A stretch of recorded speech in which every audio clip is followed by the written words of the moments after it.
Ashamaa harka fuunee kabajamtootaa fi jaalatamtoota hordoftoota qaroo miidiyaa oduu fi odeeffannoowwan keenya qabannee walitti deebineetiin jira. Hanga xumuraatti nooliin akka turtanis naffeerraa gara oduuwwaniitti isin dabarsa.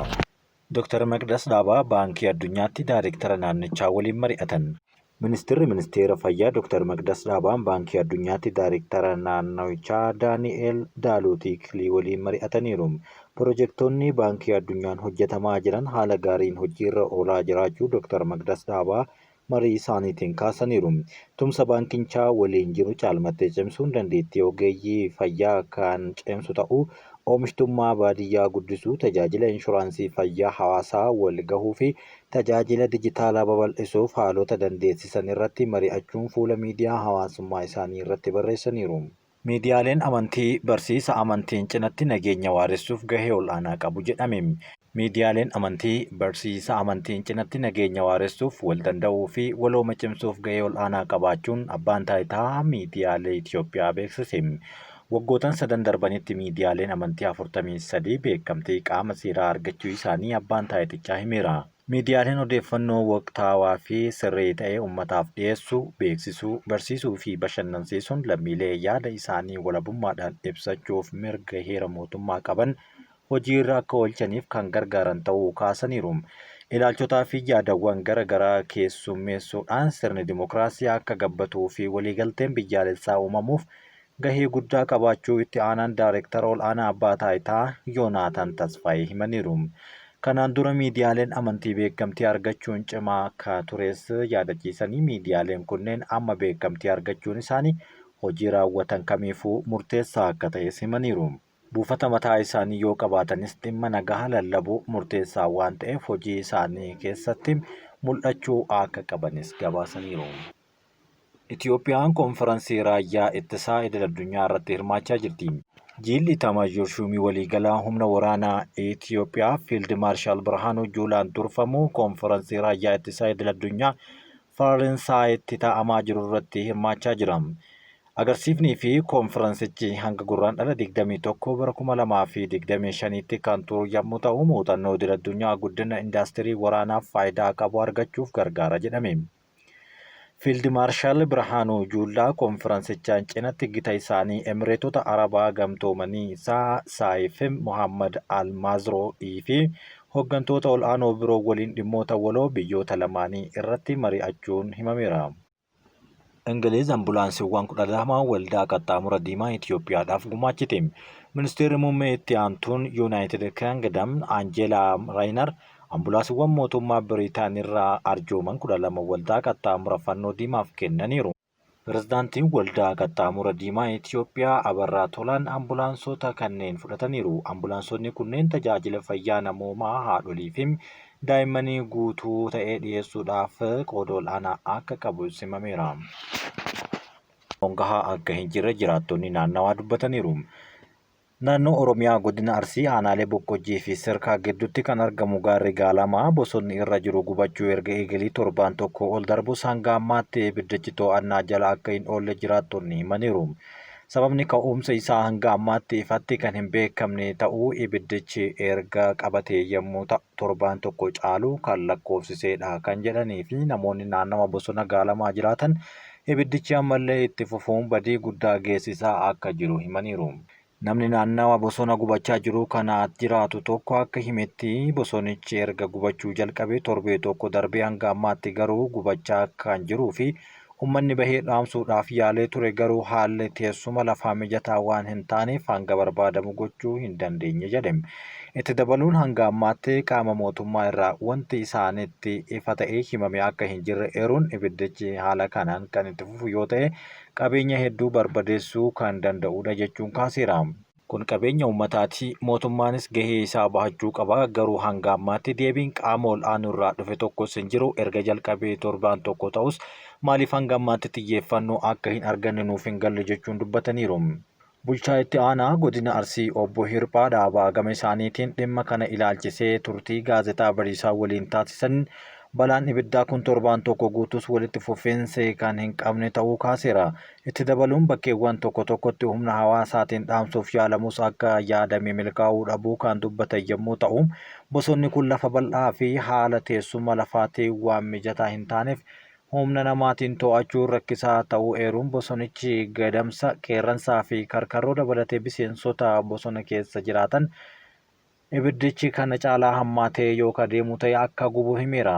Balaa mudate kana sadarkaa Oromiyaatti qaamolee dhimmi ilaallatu hundatti beeksisuu kan dubbatan obbo Hirphaan yeroo ammaa kana hooggansi ol aanaan abbaa taayitaa eegumsa naannawa Oromiyaa dabalatee qaama dhimmi ilaalu waliin asallatti haala ibiddichi to'atamuu danda'amu irratti mariin taasifamaa akka jiru dubbataniiru. Itoophiyaa fi Somaaliyaan waliigaltee Ankaaraa irratti marii teeknikaa marsaa itti aanuu bitootessa bara 2025 gara fuulduraatti geggeessu jedhama. Itoophiyaa fi Somaaliyaan dhimma hojii irra oolmaa waliigaltee Ankaaraa irratti marii marsaa jalqabaa gurraandhala 17 harka Ankaaraa keessatti geggeeffame hordofuun mariin teeknikaa marsaa itti aanuu bitootessa akka geggeeffamu beeksisan.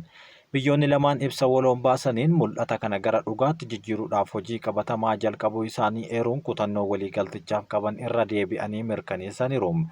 Ibsi walgahii booda ba'ee kun itti dabaluudhaan gama lachuu misooma itti fufiinsa qabuu fi faayidaalee waloo qabu lafa kaa'uuf kaayyeffachuu isaanii ibsanii akkasumas Tarkiin marii marsaa itti aanuu baatii bitootessaa keessa geggeeffamuuf haala mijeessuu akka itti fuftus ibsameera.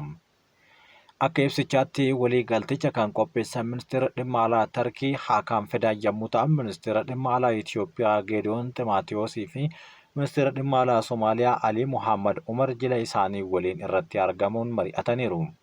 Waliigalteen Ankaaraa pirezidaantii Tarkii Raasib Xaayib Erdogaan, ministeera muummee Itoophiyaa Dr. Abiy Ahmadii fi pirezidaantii Somaaliyaa Hasan Sheekh Mohammad mallatteessan birmadummaa, tokkummaa, walabummaa fi tokkummaa daangaa waliif kabajuuf kutannoo qabaachuu irra deebi'ee mirkaneessee jira. Walgahichi Itoophiyaan tokkummaa daangaa Somaaliyaa kabajuun ulaa galaanaa kan argattu ta'a jechuunis kan kaafamee fi walgahichi Itoophiyaan ulaa galaanaa akka argattuuf marii teeknikaa ji'oottan afuriif murtaa'e kaa'am. Itoophiyaa fi Somaaliyaa aangoo birmadummaa Somaaliyaa jalatti sochii daldala waloo fayyaduu xumuruudhaaf waliigalteen dhiheenya hojjechuudhaaf waliigalaniiru jedhama. Waliigalteen kun kan godhame jalqaba bara 2024 Itoophiyaa fi Somaalilaand gidduutti waliigaltee ulaa galaanaa mallatteeffamu hordofe Itoophiyaa fi Somaaliyaa gidduutti waldhabdeen uumamee ture. Soomaaliyaan waliigaltichi birmadummaa koo sarba jechuudhaanis mormaa turteerti. Eertiriyaan himata pirezidaantii Itoophiyaa duraanii haaltee Itoophiyaan ammoo madda rakkoowwan gaanfa Afrikaati jechuudhaan farrajje. Ministeerri odeeffannoo Eertiriyaa ibsa baaseen himannaa pirezidaantii Itoophiyaa duraanii Mulaatuu Tashoomaa Eertiriyaan waldhabdee gurguddaa gaanfa Afrikaatti mudatan hunda keessatti hirmaattee ammas kaaba Itoophiyaatti walitti bu'insa haaraa kakaasuuf hojjetti jedhuun dhiyeessan kuffisteerti. Eertiriyaan ibsa kanaan rakkoo keessoo Itoophiyaa qaama alaatti sababeeffachuun yookaan Asmaraatti komachuun kan hin qabne akka ta'e eeranii. Ministeerri odeeffannoo Eertiriyaa Yemaane Gabramasqal himannaa Dr. Mulaatuu Tashoomaa kana ajandaa waraanaa golguu fi sababa itti barbaaduuf kan yaadame jechuun ibsaniiru. Eertiriyaan akkaataa seera addunyaatiin socho'uu ishee fi dhimma teessoo Itoophiyaa yookaan keessa biyya isaanii seenuudhaaf fedhii akka hin qabne ibsaniiru. Eertiriyaan yeroo hundaa nagahaa fi tasgabbii naannootiif waadaa galte kan kabajuu fi dhimmoonni Itoophiyaa har'a mudatan jijjiirama siyaasaa keessoo mataa ishee irraa kan madde jechuunis gara Itoophiyaatti quba qabaniiru. Eertiriyaan ammoo rakkoo kanaaf itti laaqamuu hin barbaaddus jedhaniiru. Eertiriyaan waldhabdee daangaa bara 1998 hanga 2000 Eertiriyaa fi Itoophiyaa gidduutti uumames mootummaa Itoophiyaa lafa Eertiriyaa fudhachuu isaatiin kan uumame ta'uu kaasuun komataniiru. Walitti dhufeenyi biyyoota lamaanii bara 2018 yeroo muummichi ministeeraa Dr. Abiy Ahmad Itoophiyaan murtee Koomishinii daangaa Itoophiyaa fi Eertiraa dabarse fudhachuu ishee erga beeksisanii booda fooyya'ee ture. Haa ta'u malee lola waggoota lamaaf naannoo Tigraay keessatti geggeeffamaa tureen kan humnoonni Eertiriyaa keessatti hirmaachuun yakka namummaa irratti raawwatan xumura gochuudhaaf waliigalteen Piriitooriyaa mallattaa'uu isaa hordofuun hariiroon Itoophiyaa fi Eertiraa wal xaxaa fi qabbanaa'aa dhufeera. Eertiriyaan garuu waliigaltee Piriitooriyaa irratti itti hin gammanne jedhamuu ishee kan haaltee fi waliigaltichi dhimmoota keessoo Itoophiyaati jette. Eertiriyaan danqaa uumuu yookaan gidduu seenuuf fedhii hin qabdu jechuunis kuffisee itti dabaluudhaan Waraanni Eertiriyaa naannoo daangaa Itoophiyaa keessatti kan argaman jechuunis haalteerti. Walitti bu'iinsa naannoo Amaaraa keessatti deemaa jiru kan pirezidaantiin Itoophiyaa duraanii Isaayyaas Afeworqiin harka keessaa qaba jechuun himatee ilaalchise. Eertiriyaan waldhabdee keessoo Itoophiyaa mootummaan ollaa irratti sababeeffachuu hin qabdu jechuun deebii kenniteerti. Rakkoowwan kumaatamaan naannicha gaanfa Afrikaa marsaa kan hedduu madda Itoophiyaati jechuudhaan malee kan biraa irraa hin dhufne jechuunis dubbataniiru. Furmaanni jirus Eertiriyaa komachuu osoo hin taane keessoo ofii ilaallachuudha jechuun gara Itoophiyaatti quba qabuun agarsiiseera. Kana malees Eertiriyaan tarkaanfiiwwan dhiyeenya kana Itoophiyaan buufata doonii ijaaruudhaaf fudhatte addatti amma waliigaltee Somaalilaand waliin mallatteessite tarkaanfii muddama naannichaa keessatti hammeessu ta'uu ibsiteerti. Pirezidaantiin Itoophiyaa duraanii Dr. Mulaatu Tashoomaa yaada isaanii gurraandhala 17 Aljaziiraa irratti maxxanfameen pirezidaantiin Isaayyaas Afeworqii waliigaltee Piriitooriyaa diiguuf TPLF keessatti qoqqoodinsa uumuudhaaf yaalaa jira jechuun himatanii turan. Eertiriyaan garuu dhimma kana irratti deebii osoo hin kennin turteerti. Paartileen siyaasaa gurguddoon Oromoo KFO fi ABO'n dhimma nageenya Oromiyaa dabalatee dhimmoota garaagaraa irratti waliin mari'achuuf har'a waaree booda irraa yaa'ii magaalaa Finfinneetti adeemsisuufi mariin waliinii adda bilisummaa Oromoo fi koongiransiin federaalawaa Oromoo har'a waaree booda irraa eegalee adeemsifamu kun gaafatamaan quunnamtii hawaasaa KFO obbo Sultaan Qaasim himee jira. Itti gaafatamaan quunnamtii hawaasaa koongiransii federaalaa Oromoo obbo Sultaan Qaasim yaada gabaabaa bilbilaan OMN'tti himaniin mariin ABO fi KFO abbootii gadaa haadholii siinqee ayyaantuuwwan bakkeewwan adda addaa irraa dhufan abbootii amantii fi qaamolee garaagaraa hirmaachise har'a waaree booda ni eegala jechuun kaaseera. Akka obbo Sultaan jedhanitti mariin ammaa kun mootummaa Itoophiyaa wajjin osoo hin taane paartilee lamaan ABO fi KFO qaamolee kutaalee hawaasaa garaagaraa irraa dhufan wajjin ta'uun dhimmoota ijoo dhaabolee lamaaniin dhiyaatan irratti mari'achuuf saganteeffame jedhani. Marii kanarratti dhimmi nageenya Oromiyaa ajandaa guddaa ta'uu obbo Sultaan kaasanii dhimmoota biroo bal'inaan ibsuu irraa garuuf qusataniiru.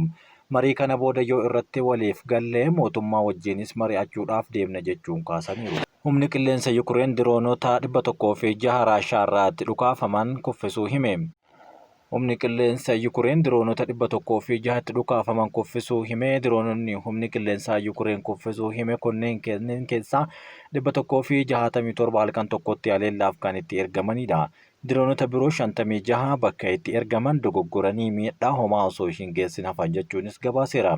Naannolee Yukureen warri akka Odeessaa, Kiyev, Saamii, Charkaasii fi Zaaporishiyaa kan jedhaman warreen haleellaa kanaan kan miidhaman ta'uu humni qilleensa biyyattii ibseera. Pirezidaanti Volodimir Zelenskiin akka jedhetti haleellaa Raashaan geggeessite hordofee magaalaa Odeessaa jedhamu keessatti namoonni 160 ol ta'an ibsaa malee jiran jechuun himeera.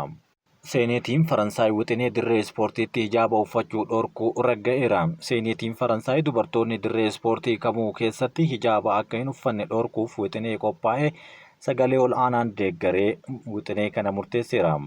Amnesty International wixineen seeraa kun mirga namoomaa sarba jechuun balaaleffateera. Dubartoonni mirga isaanii akka eegamuuf mirga waan barbaadan uffachuu qabu kan jedhu ibsi dhaabbatichaa seerri qophaa'e kun sodaa fi jibba islaamummaa irraa madda jechuunis kaaseera. Ilaalcha warri dhiiraa wanta dubartoonni uffachuu qaban irratti murteessuuf qaban kan agarsiisu jechuun yoo eeru murteen seeneetii Faransaay kun seera ta'uuf mana maree biyyaalessaatti ce'a. Kabajamtootaa fi jaallatamtoota hordoftoota keenya oduun ammaaf isiniif qopheessine kanumaa nu waliin waan turtaniif galatooma.